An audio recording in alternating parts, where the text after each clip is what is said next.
This is the Gigabyte 78LMT USB3 Ultra Durable Classic 4 motherboard. This motherboard has humidity protection, electrostatic protection, power failure protection, and also high temperature protection. It's making it its ultra durable class. This is an micro ATX board, and this board is also created with a special glass PCB. This board contains USB 3.0. It does support AM3 Plus processors, the FX processors, the Phenom processors, and so on and so forth.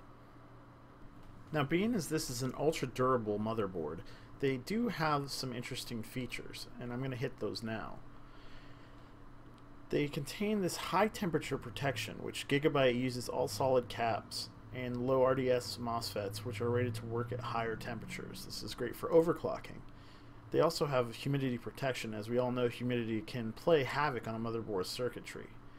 They contain electrostatic protection, which is great to resist that electronic charge that you may actually zap your motherboard with while putting it together. And they also have a power failure protection, which will keep it protected from power surges or other failures during BIOS updates.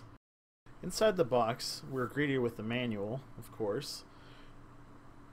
Now, I'm not one to really complain about anything, and from the manual look, it's just typical manual. Nothing special here, folks. They also include this, oh my god, is this a ribbon connector? Jesus, they still have those? Junk.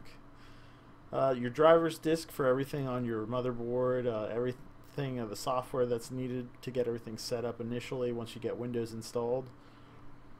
And then inside we've got this I/O shield, which is pretty nice. I kind of wish they made these in different colors, maybe like a matte black or like a really cool blue color. They're pretty neat. You know, nothing special about this thing, it's just I/O shield. And they also included these two SATA connector cables. Wait a minute, there's two of them. I guess that's okay, but the board has 6 connections on it. Well, I guess if you're gonna use it, at least they give you 2. I mean, sheesh. Alright, so let's take a look at this board. First, it comes in this anti-static package, which, by the way, is one of my most favorite things to open. Let's get rid of this box real quick and take a look at this. How do I open this now? Oh, they put some nice technical tape on there, and let's just pull this out of this plastic if I can get it out of this freaking thing. It's difficult. There we go, and there you have it, folks. That is a motherboard. Not just any motherboard, but a durable 4 motherboard. Now, this board is beautiful. The coloring on it is a gray and black with a mildly brown PCB. It has a lot of nice little features on it. Here you can see where the CPU goes. It is AM3 Plus. It's very nice, little brackets. They've got a little heat sink here on the VRM. And it looks like this is our memory slots right here. And this board actually contains 4 slots, so it can fit up to 32 gigs of RAM on it, which is pretty impressive for a micro ATX board. It does have an 8-pin power connector, and over here we can see that it does have your assist fans, your PCB power, your SATA connectors. There's 2 over here, and then there's 4 more over here, which again, they've only included those 2 cables, unfortunately. I mean, 2 cables, what are we going to do with this? But anyways, I guess you could use those 2 if you wanted, really. And here we have the graphics card insert. And here we have an older port, which nobody really ever uses. I don't understand why we still have those. And then we also have our PCIe port. Here on the back it does say designed in Taipei. It does have a 108 decibel sound chip, which is nice. It's decent audio, man. It sounds pretty good with speakers. I tested it out myself, plugged it in. Did do a good job on that.